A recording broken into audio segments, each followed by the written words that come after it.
রাজধানীর কাকরাইলে জাতীয় পার্টির সমাবেশ ঘিরে উত্তেজনা, ধাওয়া পাল্টা ধাওয়া, রাজপথে ছড়িয়ে পড়েছে আতঙ্ক।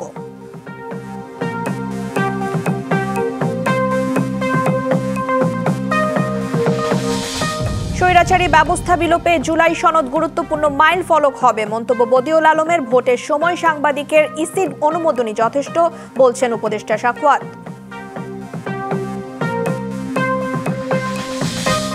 অবাধ ও সুষ্ঠু নির্বাচনে অঙ্গীকারবদ্ধ সরকার, বাস্তবায়ন করবে ইসি। নিরাপত্তা এবং প্রশাসনিক নিয়োগ প্রক্রিয়ায় ভোটের বড় চ্যালেঞ্জ, বলছেন সিইসি। উপদেষ্টাদের নয়, অনিয়ম দুর্নীতি থেকে জাতি সেফ এক্সিট প্রয়োজন। আইন বাস্তবায়নের অভাবে মানবাধিকার লঙ্ঘন ঠেকানো যাচ্ছে না।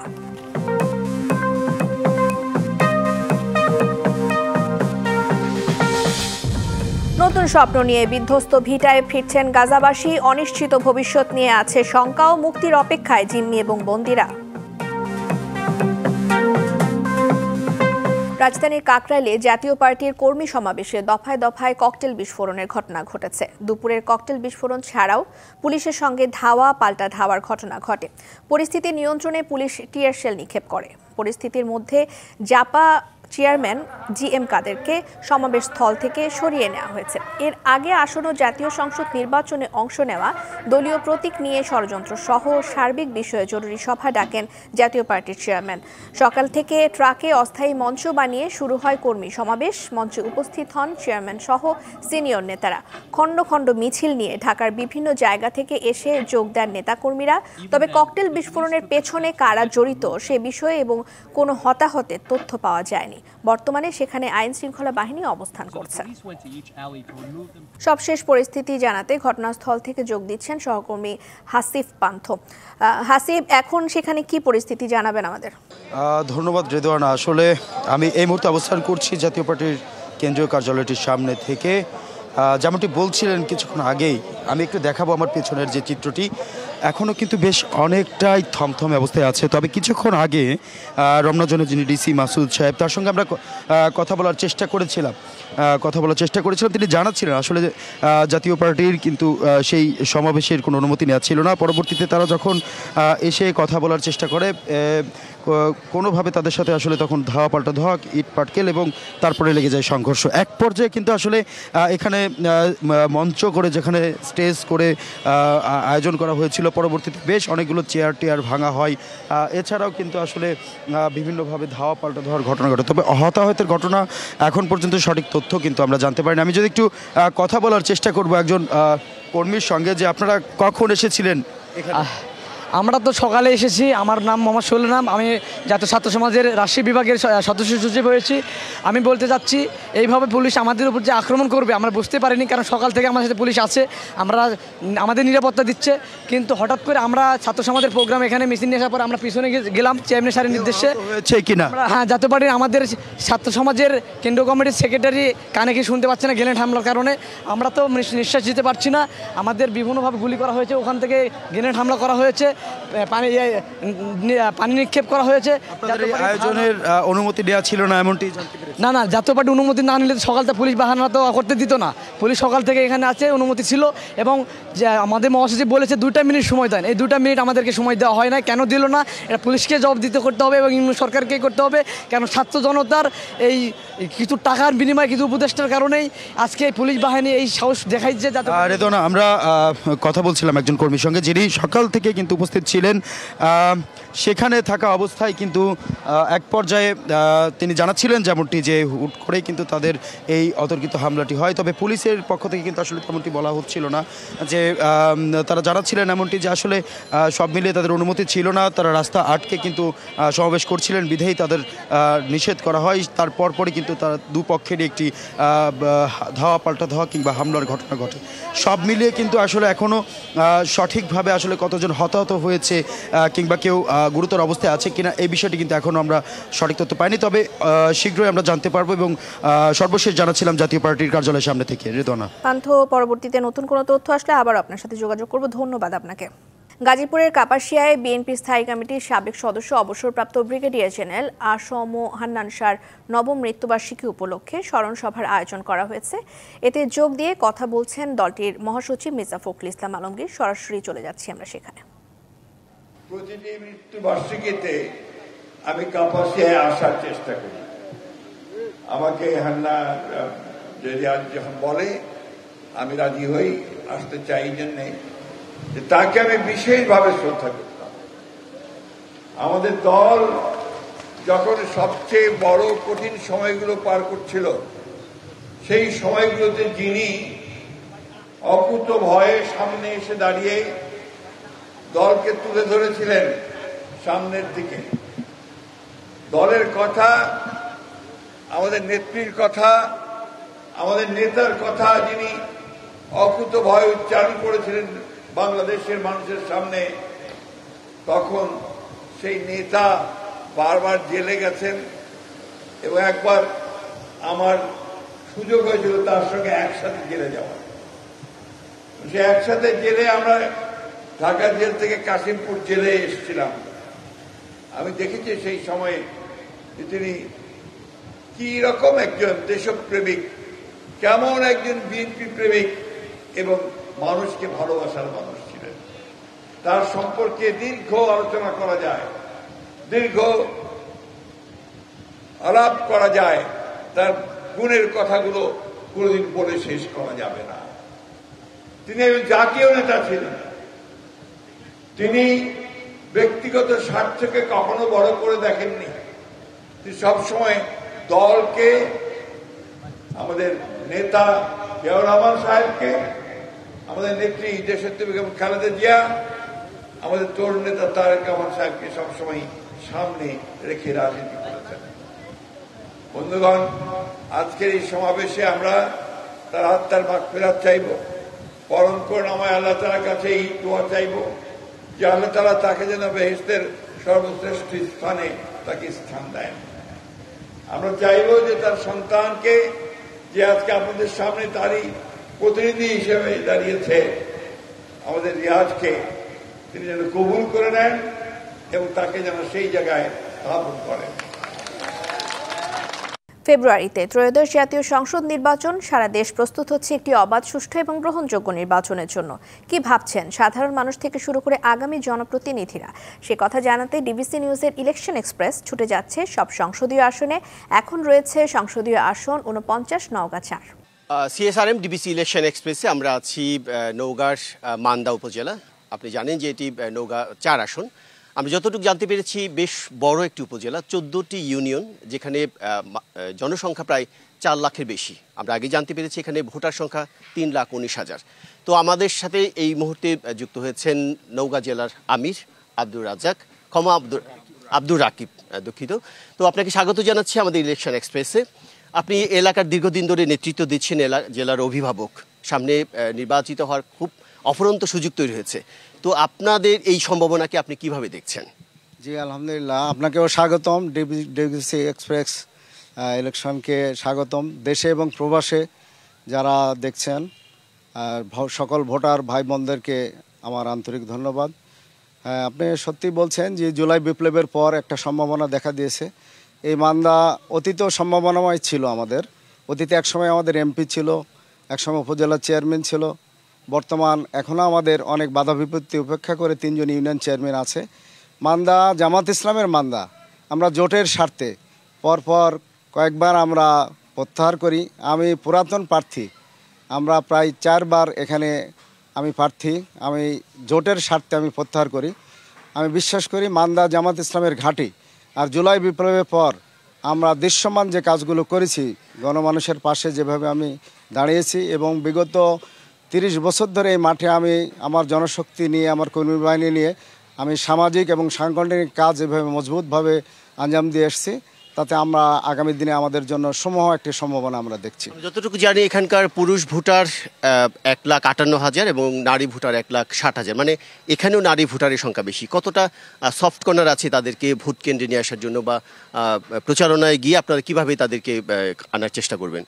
জি ধন্যবাদ আপনাকে। আমাদের এখানে নারী ভোটার বেশি এবং আমরা অতীত নারী ভোটারদের মাধ্যমেই আমরা বিজয়ী অর্জন করেছি এবং আমাদের এখানকার নারী সংগঠন বাংলাদেশের যে কোনো সময় জায়গার তুলনায় একটা বলিষ্ঠ সংগঠন হিসেবে এখানে বিবেচিত। নওগাঁ জেলায় একটা ভালো সংগঠন মান্দা নারী সংগঠন।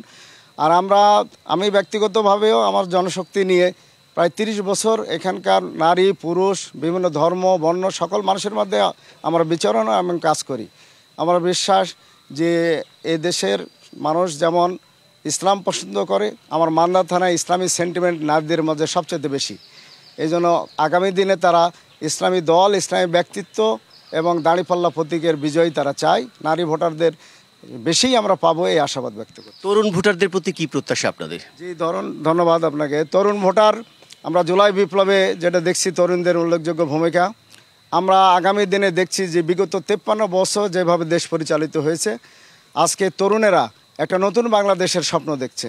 আমরা বিশ্বাস করি এই মান্দার তরুণেরাও আগামী দিনে নতুন কাউকে দেখবে। বিগত দিনে সবারই দেখা শেষ, আগামী দিনে তারা জামাত ইসলামকে ভোট দেওয়ার জন্য মুখিয়ে আছে এবং তরুণদের মাঝেও ইসলামী সেন্টিমেন্ট আমরা লক্ষ্য করছি মান্দায়। তো আমরা দেখেছি যে জুলাই গণঅভ্যুত্থানের পর রাজনীতির যে একটা সংস্কৃতি, সেটার মানুষের নতুন একটা প্রত্যাশা তৈরি হয়েছে। তো আপনাদের যে জামাতে ইসলামী, বাংলাদেশ জামাত ইসলামী, সেই রাজনীতি সংস্কৃতির যে পরিবর্তনের চেষ্টা কতটা সফল হবেন মনে করছেন? জি আলহামদুলিল্লাহ, আমরা মনে করি যে আমরা শতভাগ সফল হব।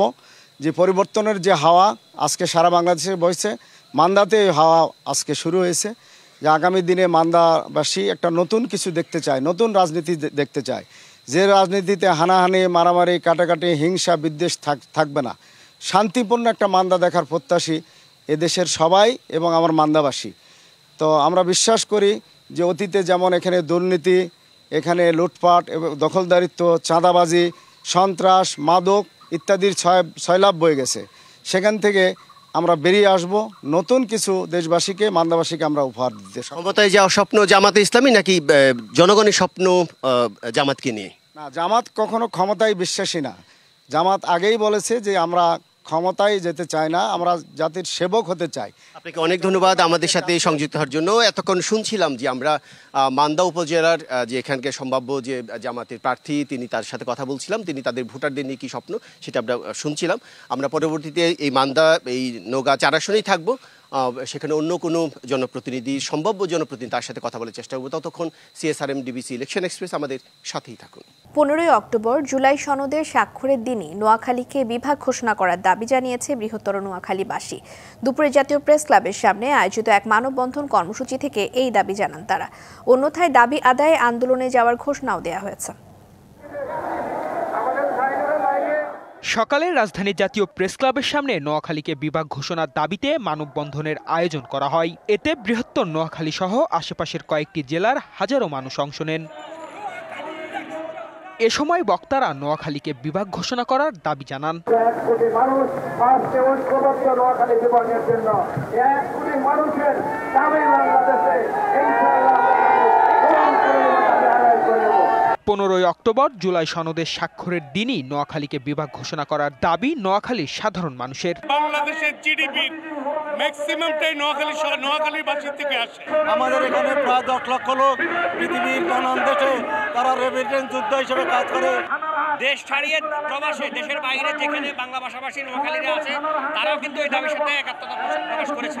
আমাদের প্রাকৃতিক যে সম্পদ আছে সেই সম্পদগুলোকে কাজে লাগিয়ে বাংলাদেশের অর্থনীতিতে নতুন মাইল ফলক, নতুন দৃষ্টিকোণ থেকে আমরা নোয়াখালীকে বিভাগ করতে চাই। বিভাগের পাশাপাশি আন্তর্জাতিক মানের বিমানবন্দর ও ইপিজেড স্থাপনের দাবি তাদের। নোয়াখালীর মানুষের প্রাণের দাবি হলে বিভাগ। এই বিভাগের সাথে বিভাগের দাবিতে আমি একত্র ঘোষণা করতে আসছি।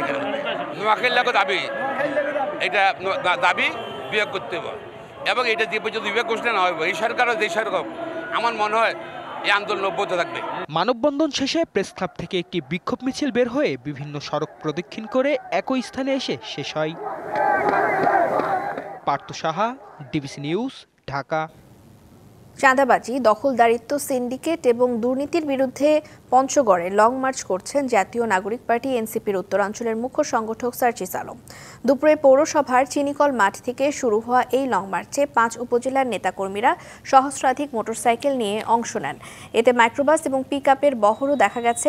এনসিপির নেতারা বলছেন, দুর্নীতি এবং অনিয়মের বিরুদ্ধে এই লং মার্চ জনগণের আন্দোলন হিসেবে কাজ করবে। রাত 9টায় পঞ্চগড় শহরের শেরেবাংলা পার্ক চত্বরে সংক্ষিপ্ত সমাবেশ এবং গণমাধ্যমের সাথে কথা বলবেন সার্জিস আলম। নিষেধাজ্ঞা অমান্য করে রাজবাড়ীর পদ্মা নদীতে অবাধে চলছে ইলিশ শিকার। এসব ইলিশ বিক্রি হচ্ছে পদ্মার তীরে অস্থায়ী হাটে। ঢিলেঢালা অভিযান, সরকারি অনুদান না পাওয়ার কারণে ইলিশ শিকার চলছে বলছেন স্থানীয়রা, আর জেলেরা বলছেন তারা নিরুপায়। এদিকে প্রশাসনের পক্ষ থেকে বলা হচ্ছে জোরদার করা হচ্ছে অভিযান। মা ইলিশ রক্ষায় ৩রা অক্টোবর থেকে 25শে অক্টোবর পর্যন্ত মাছ ধরা, বিক্রি, পরিবহন ও সংরক্ষণে চলছে নিষেধাজ্ঞা। 22 দিনের নিষেধাজ্ঞা চললেও তা উপেক্ষা করে রাজবাড়ী পদ্মা নদীতে চলছে মাছ ধরার মহোৎসব। পদ্মার তীরে বসেছে ইলিশ বিক্রির অস্থায়ী হাট। স্বাভাবিক সময়ে এর চাইতে যখন অভিযান ছিল না তখন এর চাইতে কম দাম। এখানে অনেকে একটা হাটের মতো, মেলার মতো একটা জিনিস। সরকারের উদাসীনতা ও ঢিলেঢালা অভিযানের কারণে ইলিশ শিকার চলছে এমন দাবি স্থানীয়দের। 24 ঘন্টা হইতেছে সময় না, পুলিশ প্রশাসন থাকলে এই সময় চলে যায়, জেলেরা দেখা যায়। শুধু পদ্মার তীরেই নয়, রাস্তাঘাটে ফেরি করে বিক্রি হচ্ছে নিষেধাজ্ঞা অমান্য করে শিকার করা ইলিশ। প্রশাসন বলছে, জেলায় পদ্মা নদীর 80 কিলোমিটার অংশে অভিযান চলছে। বেশ কয়েকজনকে আটক করা হয়েছে। আরও জোরদার করা হচ্ছে অভিযান। আমরা বিভিন্ন জায়গায় যে কিছু আমরা ইলিশ সেটা আমরা জব্দ করেছি এবং সেটি আমরা এতিমখানায় বা অন্য জায়গায় আমরা সেটি ডিস্ট্রিবিউট করেছি। এবং আজকেও কিন্তু 7 জন মৎস্যজীবীকে কিন্তু বিভিন্ন মেয়াদে আমরা কারাদণ্ড দিয়েছি। অবৈধ ইলিশ শিকার ও বিক্রি বন্ধে উদ্যোগ নেবে প্রশাসন, এ প্রত্যাশা স্থানীয়দের। DBC news desk. 8 বছর পর গাইবান্ধায় পৌর বিএনপির দ্বিবার্ষিক সম্মেলন হয়েছে। সকালে পাবলিক লাইব্রেরি অ্যান্ড ক্লাব মিলনায়তনে সম্মেলন হয়। শুরুতে পৌর শহীদ মিনার চত্বরে জাতীয় ও দলীয় সঙ্গীতের মাধ্যমে জাতীয় ও দলীয় পতাকা উত্তোলন করা হয়। সম্মেলনে প্রধান অতিথি ছিলেন বিএনপি জাতীয় নির্বাহী কমিটি রংপুর বিভাগের সহ সাংগঠনিক সম্পাদক আব্দুল খালেক। পরে কবুতর উড়িয়ে সম্মেলনের উদ্বোধন করেন বিএনপি জাতীয় নির্বাহী কমিটি রংপুর বিভাগের সহ সাংগঠনিক সম্পাদক অধ্যাপক আমিনুল ইসলাম। এমপিওভুক্তি, বাড়ি ভাড়া, উৎসব ও চিকিৎসা ভাতা সহ 6 দফা দাবিতে সারা দেশের শিক্ষকরা বিক্ষোভ মিছিল ও সমাবেশ করেছেন। সকালে ঠাকুরগাঁওয়ে বাংলাদেশ আদর্শ শিক্ষক ফেডারেশন ঠাকুরগাঁও জেলা শাখার উদ্যোগে মিছিলটি শহরের পুরাতন বাসস্ট্যান্ড থেকে শুরু হয়ে বিভিন্ন সড়ক ঘুরে সংক্ষিপ্ত সমাবেশের মাধ্যমে শেষ হয়। সমাবেশে এমপিওভুক্ত স্কুল, কলেজ ও মাদ্রাসার শিক্ষকদের 50% বাড়ি ভাড়া, 100% বোনাস ও 1500 টাকা চিকিৎসা ভাতা দেওয়ার দাবি জানান শিক্ষকরা। এছাড়া ইবতেদায়ী মাদ্রাসা ও নন এমপিও শিক্ষক কর্মচারীদের চাকরি এমপিওভুক্ত করার দাবি জানান তারা। পঞ্চগড়ে দুপুরে বাংলাদেশ আদর্শ শিক্ষক ফেডারেশনের আয়োজনে জেলা জজ কোর্ট এলাকা থেকে 6 দফা দাবিতে বিক্ষোভ মিছিল হয়। মিছিলটি শহরের প্রধান সড়ক ঘুরে চৌরঙ্গি মোড়ে গিয়ে শেষ হয়। পরে সভায় দ্রুত 6 দফা দাবি বাস্তবায়ন না হলে আরও কঠোর কর্মসূচির হুঁশিয়ারি দেন তারা। একই দাবিতে দেশের বিভিন্ন জেলায় একযোগে এই কর্মসূচি পালন করা হয়েছে। চট্টগ্রামে কর্ণফুলী শাহ আমানত সেতুর অযৌক্তিক টোল আদায় প্রতিবাদে সংবাদ সম্মেলন করেছে কর্ণফুলী নাগরিক পরিষদ, সিডিএ, কর্ণফুলী আবাসিক প্লট মালিক কল্যাণ সমিতি এবং বাংলাদেশ হিউম্যান রাইটস ফাউন্ডেশন। সকালে চট্টগ্রাম একাডেমি মিলনায়তনে সংবাদ সম্মেলনে বক্তারা বলেন, এই টোল আদায়ের কারণে দক্ষিণ চট্টগ্রামবাসীর যাতায়াত ব্যয় বৃদ্ধি পেয়েছে। আন্তর্জাতিক নিয়ম অনুযায়ী জনবসতিপূর্ণ এই 2 তীরের সেতুতে টোল আদায় গ্রহণযোগ্য নয়। বক্তারা অবিলম্বে টোল প্রত্যাহার এবং স্থায়ী সমাধানের দাবি জানান। সংবাদ সম্মেলনে বক্তারা বক্তব্য রাখেন সিডিএ কর্ণফুলী আবাসিক প্লট মালিক কল্যাণ সমিতির সিনিয়র সহসভাপতি অ্যাডভোকেট জিয়া হাবিব আহসান, কর্ণফুলী নাগরিক পরিষদের আহ্বায়ক অ্যাডভোকেট SM ফোরকান, সদস্য সচিব সাংবাদিক শফিক আহমেদ সাজিব সহ অনেকে।